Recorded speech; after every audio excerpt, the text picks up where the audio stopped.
이번에는 그 128챕터인데요. 클래스가 성장하는 순간입니다. 이 명문장이 많습니다. 이게 총 10가지가 나와 있는데 쭉 한번 읽어주세요, 기사님. 예, 첫 번째, 부족함을 인정하는 순간. 두 번째, 디테일의 중요성을 아는 순간. 세 번째, 열등감이 동기부여가 되는 순간. 네 번째, 내가 한 일보다 운이 크다는 것을 깨닫는 순간. 다섯 번째, 받는 기쁨보다 주는 기쁨이 크다는 것을 아는 순간. 여섯 번째, 실패가 문제가 아니라 거기서 아무것도 배우지 않는 것이 진짜 문제임을 깨닫는 순간. 이거 오소삼경으로 바뀌겠는데? 네. 이거. 일곱 번째, 하나를 깊게 파면 다른 것이랑 통하는 것을 알게 되는 순간. 여덟 번째, 답은 찾는 것이 아니라 만드는 것임을 아는 순간. 이 여덟 번째가 패부를 찌르는 것 같습니다. 아홉 번째, 승부에서는 이기는 것보다 후회를 남기지 않는 것이 중요함을 깨닫는 순간. 열 번째, 인생에서 우리가 가장 죽도록 해야 할 일은 사랑이라는 것을 깨닫는 순간. 이렇게 되어 있습니다. 그러니까 제일 제가 개인적으로 좋아하는 게 뭐냐면 열등감이 동기부여가 되는 순간이에요. 왜냐면 누구나 여러분 열등감이 있습니다. 저 새끼 부럽다 이런 것도 있고 내가 인지하지 못하는 열등감도 되게 많아요. 왜? 명문대는 상위 10%밖에 못 가거든요. 90%는 일단은 입시에서 열등감이 생길 수밖에 없어요. 그 다음에 그거를 뭐 스카이나 뭐 설포카 이런 걸로 좁히면은 뭐 99%는 열등감을 느낄 수밖에 없습니다, 인생에서. 근데 저도 열등감이 있었어요, 그거에 대해서. 근데 여러분 이렇게 인생을 살아보면은 여러분 뭐 수능이 인생에서 차지하는 부분이 단일 이벤트는 크긴 커요. 근데 그게 50을 넘지는 않아요. 그건 확실하게 제가 말씀드릴 수 있고 그 다음에 그 비중은 점점 줄어들고 있습니다. 점점 줄어들고 있어요. 실제로 여러분 놀라운 사실은 이거는 제 의견이 아니라 그거예요. 일반 대학을 나온 것보다 그냥 안 유명한 대학을 나온 것보다 전문대를 2년 다니고 사회생활을 2년 한 다음에 그 연봉을 비교하면 전문대가 더 앞서 있어요. 요즘에는. 옛날에는 안 나왔었는데 이제 이게 앞선 지 몇 년 됐어요. 그만큼 대학의 의미가 점점 무색해지고 있는 시대예요. 점점 무색해지고 있어요. 여전히 뭐 여러분이 대기업을 가고 싶고 뭐 그러려면은 뭐 대학을 나와야겠지만 근데 그 대기업도 여러분 요번에 코로나 사태 이후에 이제 공채를 사실상 없앨 수 있는 명분을 갖게 됐어요. 공채가 없어서 지금 대학이 급격하게 붕괴가 될 거예요. 그럼 기업도 또 결국엔 사람을 뽑긴 뽑아야 되거든요. 근데 채용 시스템이라는 게 되게 체계적이지가 않아요, 우리나라는요. 평가 수단이 잘 없어요. 그래서 아무튼 그러면은 성실소라든지 이 사람의 뭐 진실성, 그다음에 실력치는 생각보다 얘기하면 많이 나오는데 실력만 있다고 이 회사에서 이 사람이 인재가 되는 건 아니거든요. 그러면 거기에 대해서 이제 진실성이나 뭐 이렇게 성실도 이런 걸 체크해야 되는데 그런 거가 이제 잘 준비된 회사가 이제 성공을 할 겁니다. 그래서 여러분 저도 열등감이 많았지만 요즘에 저는 열등감이 아예 없어요, 아예. 그러니까 뭐 그냥 우스갯소리로 저는 성균관대 이과니까 수원에 있는 캠퍼스를 나왔거든요. 아씨 나는 국립대도 아닌데 지방에 있는 대학교를 나왔는데 이런 말 합니다. 그럼 사람들이 약간 뭐 무슨 그게 호도냐 그래요. 팩트라고. 수원에 있다고. 거기 서울이 아니라고. 근데 또 거기다가 보면은 거기다가 자부심 더하게 해볼까요? 삼성이 헤드쿼터를 수원으로 아예 옮겼어요. 우리나라의 심장은 수원이에요 이제. 나는 그럼 심장이 있는 대학교를 나온 거예요. 그 선견지명을 갖고. 그러니까 이제 저는 저에 대한 자부심이 쩔어요. 그거에 대해서. 자부심이 쩝니다 이제. 그 다음에 저는 제일 멋있는 사람 중에 하나가 고영성 작가님인데 고졸이거든요. 고 작가님은 언제든지 원하면은 공부를 해서 박사를 받을 수 있는 가능성이 있어요. 근데 저는 아무리 노력을 해도 고졸로 돌아갈 방법이 없어요. 그건 불과 난 학위를 받았기 때문에.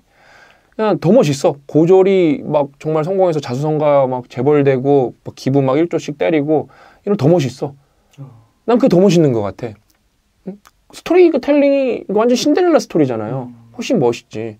그 신데렐라 여러분 이게 막 이렇게 무도회장 얘기 나누는 거 보면은 신데렐라 무도회장 나오고 거기 수많은 또 왕자님이 무도회에 초청했을 때 공주들인데 여러분 그 공주 이름 한 명이라도 알아요?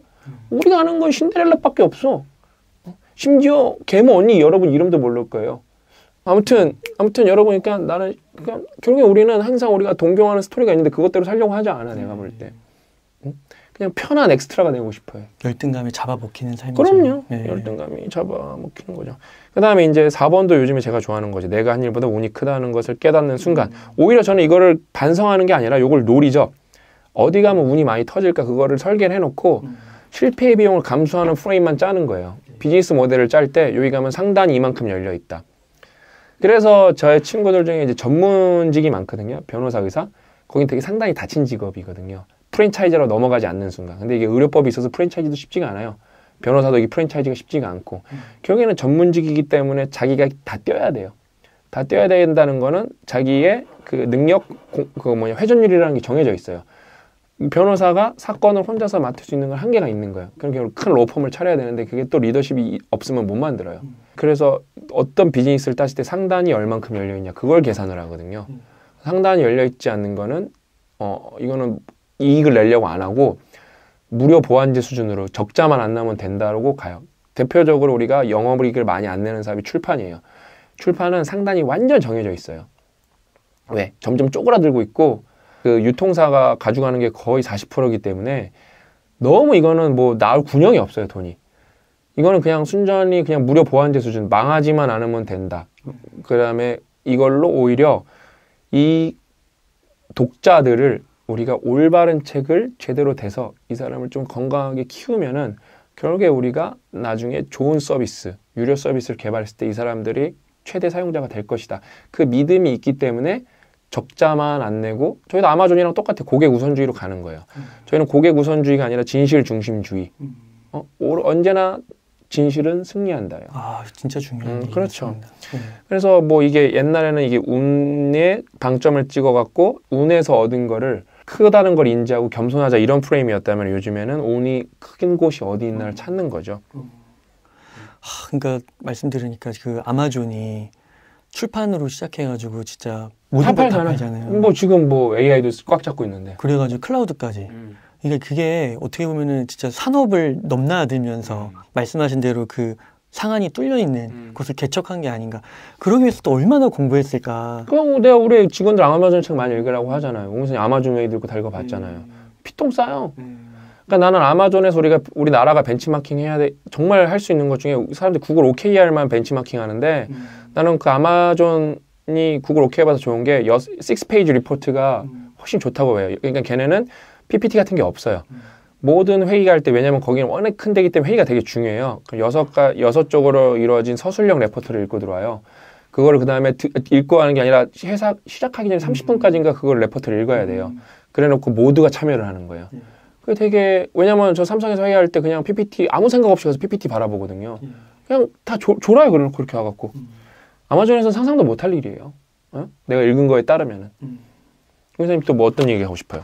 그래서 진짜 이게 제목이 그냥 옛날에는 제가 이 책을 처음 읽었을 때는 그냥 아무 생각 없이 클래스가 성장하는 순간 그냥 뭐 좋은 말이구나 이렇게 생각했을 텐데 와 지금은 이제 현실에서 그걸 경험하고 또 이렇게 한 계단 올리기 위해서는 정말 많은 노력을 해야 돼요. 아니, 옹 이사님이 원래 체인지 그라운드는 여러분 제가 창업한 회사가 아니고 옹 이사님이 창업한 회사예요. 맞죠?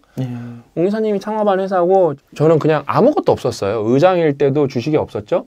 근데 주식을 받고 일을 무료로 한 거고 결국에는 지금은 제 자본을 쏟아붓고 있죠. 본인이 창업할 때 우리 회사가 와씨 이렇게 될 줄 알았어요? 막 바이럴 막 10만 클릭 막 이런 거 나올 줄 알았어요?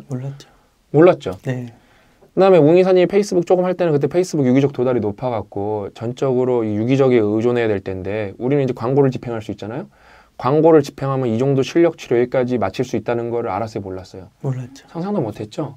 그다음에 그러면서 우리가 이런 웅 이사님이 이제 다른 회사에도 지분이 조금 있거든요. 근데 다른 회사에도 제가 회사가 3개인데 거기 다른 한 회사에도 지분이 조금 있는데 나머지 회사가 나올 줄 알았어요? 몰랐죠.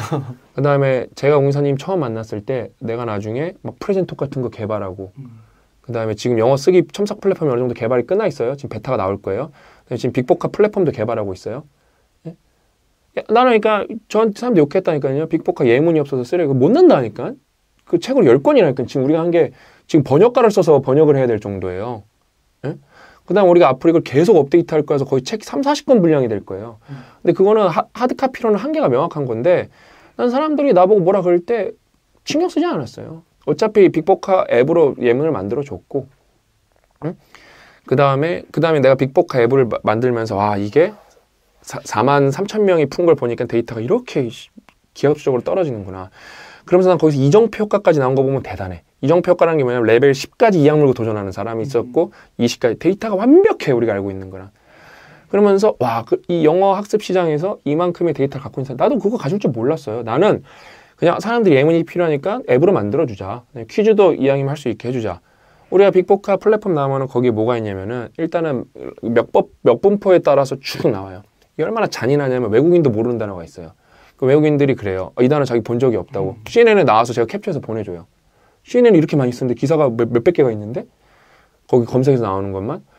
그러니까 뭐 엄청 어렵죠. 그 다음에 이제 퀴즈가 옛날에 빅보카는 그냥 영한 육지선다였는데 이제는 우리가 한영, 영한, 동의어, 반의어, 유의어 시험, 그 다음에 빈칸 채우기 시험, 그 다음에 요번에는 안 나오는데 나중에 계속 업데이트 될 거예요. 수능이랑 똑같아요. 그 문장을 5개가 있으면 문장 순서 맞추기 시험. 그래서 여러분이 레벨 1 올리기가 더럽게 힘들 거예요. 그 다음에 이거는 편법으로도 못 맞춰요. 근데 그거 진짜 하면 클래스가 성장하겠네요. 아니 그게 아니라 지금 이거를 빨리 만들어서 내가 먼저 다 외우려고 그래요. 이렇게 하면서 우리도 발전을 많이 한 거죠. 진짜 클래스가 성장을 한 거죠. 뭐 마지막으로 하나 봐볼까요? 저는 8번이 되게 좋았어요. 또 이게 답을 찾는 것이 아니라 만드는 것이다. 이게 제가 박사님을 보면서 진짜 많이 느낀 건데 저는 이게 이제 뭘 했을 때 딱 안 나오면 아 이건 안 되나 보다 하고 그냥 수능형 사고방식. 맞아요. 오지선다. 딱 그 주어진 답에서 최적의 답을 찾아내려고 하는 그리고 그냥 그 답 5개는 이미 누군가가 얘기한 거죠. 근데 이게 이제 삶에서는 6번째 답이 있을 수 있는 거잖아요. 그럼. 그러니까 그거를 만드는 게 진짜 클래스. 심지어 그 문제가 틀렸을 수도 있고 여러분이 문제를 정의를 다시 할 수도 있는 거예요. 결국에는 다 저마다 의견이 있는데 이걸 인생에서 정답은 내가 얼마나 이걸 리얼라이제이션을 많이 하냐 그 싸움이에요. 중요시 생각하면서 정말 저 자신을 세뇌시키려는 것 중에 하나가 선의를 갖고 살자예요. 왜냐하면 나한테 이런 막강한 힘이 있는데 내가 이걸 악용하면 어떻게 될까? 예? 왜냐하면 저는 여러분 바이럴에 아주 탁월한 능력이 있어요. 뭐 웅이사님도 아시겠지만 우리 회사에서 사실상 매출은 저 혼자 다 내는 거예요. 왜? 광고를 집행을 어떻게 하냐 그 싸움이잖아요. 그렇죠? 예. 광고를 집행을 어떻게 하냐 그 싸움이기 때문에 이거는 완전 확률 게임이에요. 그다음에 그 워딩 하나 이런 거에서 광고가 여러분 어마어마하게 바뀌거든요. 근데 이거를 내가 만약에 단가가 높은 부동산 광고나 뭐 도박 광고 합법적으로 있는 도박 이런 걸 내가 하면은 돈을 어마어마하게 벌 거예요, 진짜. 왜냐면 여러분 우리가 페이스북 광고를 하면 별의별 게 다 붙어요. 알바 광고 이렇게 그러니까 우리 광고에 누가 거기다가 댓글을 쓰는 거예요. 그럼 거기 도박 무슨 배당 이거 정말 자주 붙는데 걔네들이 진짜 징그럽게 댓글을 달거든요. 근데 왜 그렇게 다냐? 실제로 저 아는 애가 옛날에 대학교 다닐 때 그 불법 도박을 이렇게 홍보하는 거를 해봤어요. 불법 도박을. 근데 이게 제가 걔를 들어보면은 이제 그 친구는 뭐하고 사는지 모르겠는데 그때 들었을 때는 이게 막 되게 조폭 같은 사람들이 한대요. 근데 이게 왜 이렇게 돈을 많이 쓰면서 하냐? 10,000명을 홍보했을 때 1명이나 들어오면 다 그걸 메꾼대요. 홍보비를. 근데 너 잘했다고. 오늘 2명 들어왔다고. 이렇게 칭찬받고 그랬대요. 그만큼 그게 왜냐면은 걔네는 부가치를 내는 게 없잖아요. 돈 다 쓸어가는 거기 때문에 무조건 들어오면 이득이에요. 내가 그런데 그렇게 나쁜 짓을 하고 살면 되나? 추워도 없어요. 여러분 출판은 기본적으로 남아봤자 마진이 10% 이하 게임이에요. 일단은 여러분이 알고 있는 정가에서 40%는 유통사한테 넘어가야 돼요. 유통사도 먹고 살아야 되니까. 일단 60%로 떨어지고 작가 인세 10% 떼주고 종이값 떼고 못 떼고 나면 일단은 여러분이 맥스로 벌어봤자 20%인데 거기서 이제 그 안에서 마케팅 비용을 지불해야 되는 거예요. 마케팅 비용 많이 깔고 많이 깔다 보면 적자. 그 다음에 외국 작가 선인세 많이 줬으면 또 적자. 그래서 출판은 웬만하면 적자예요. 그 다음에 여러분이 한국 출판 무슨 협회인가 거기 가서 영업이익을 쭉 보면은 10% 넘는 회사가 거의 없고 1% 넘는 회사도 많지 않아요, 생각보다. 그만큼 힘든 판이에요, 출판은. 근데 저는 재밌으니까, 의미 깊으니까, 내 자신이 공부가 많이 되니까. 저는 되게 그래서 인생에서 플렉스 할 수 있는 것 중에 좋은 게 내가 읽고 싶은 책은 좀 돈을 많이 주고 살 수가 있어요. 여러 번 읽고 싶은 책, 이왕이면은. 그거는 제가 돈을 선인세를 질러요, 우리가 읽고 싶으니까. 그런 게 그게 제가 여기서 그런 거랑 일맥상통하네. 답은 찾는 게 아니라 내가 그 책이 베스트셀러가인지 알될지 몰라요. 근데 이 책을 내가 읽음으로써 내가 똑똑해지는 건 명백해. 그럼 여기에 선인세 3,000만 원 1억 지를 수 있냐? 난 지를 수 있다는 거예요. 그래서 옛날에는 누가 정해준 책이 베스트셀러면 그걸 읽었는데 그게 아니에요. 난 내가 좋은 책을 찾아서 읽고 이게 왜 좋은지 사람들한테 또 완전 설명해 줄 수 있는 위치까지 가버린 거예요. 왜? 우리는 사업에 이걸 적용하니까. 저는 빨리 여유 자금이 생겨서 해외로 나가고 싶어요. 해외에 나랑 붙어봐서 해볼 만한 애들이 있나. 그러니까 사람들이 제 친구들이 저한테 물어요. 너네는 뭐 하는 회사야? 우리도 몰라요. 뭐 해지는 정해져 있지 않았거든요. 그게 되게 철학적인 거예요. 우린 트래픽이 있고 거기에다가 어떤 형태를 더할 것인가를 고민할 뿐이에요. 우리는 어마어마한 트래픽을 갖고 있는 회사예요. 우리나라에서 커뮤니티 규모로 따지면 10위권 안에 트래픽을 갖고 있는데 그 분산돼 있기 때문에 어떻게 돌아가는지 사람들이 알지 못합니다. 우리 자신도 안 지가 얼마 안 됐어요. 왜냐면 그걸 모아봤어야 되거든요.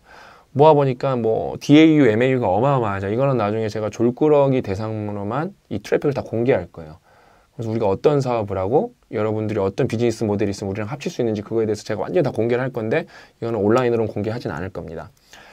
아무튼 뭐 여러분도 클래스가 성장했으면 좋겠고 몽이사님 하고 싶은 말 있으세요? 이 책에 보면은 이렇게 잘 정리가 돼 있고 쉬운 용어로 되게 깊은 내용을 다루고 있어서 저는 이제 이 하나하나를 보면서 한번 생각해 보시면 좋을 것 같아요. 반성하고 또 중요한 거 말씀하신 저는 키워드 중에 하나가 리얼라이제이션. 어떻게 현실에 결과로 진짜 만들어낼 것인가. 이 책뿐만 아니라 여러 책들을 그냥 읽고 끝내는 게 아니라 그럼. 어떻게 현실에서 결과로 만들어낼 것인가. 그렇게 연관지어서 한다면 정말 좋은 책이고 시간이 되지 않을까 싶습니다. 뭐 여러분도 클래스 많이 성장했으면 좋겠고 조금 이제 용의사의 챕터부에서 제가 뭐 이렇게 주제넘게 이렇게 많이 떠들었는데 더 주제넘는 얘기를 듣고 싶으시면은 신박사 TV가 있습니다. 거기 와셔갖고 요걸 좀 쳐 드시면서 계속 방송을 아침마다 듣는데 정신이 그냥 바짝바짝 들죠. 예, 옹기사님 뭐 오늘도 열심히 살아야겠구나. 애청자인데 요걸 뭐 욕 좀 먹고 싶다. 오늘 매운 게 땡긴다. 그러신 분들은 신박사 TV를 구독하시면 좋을 것 같습니다.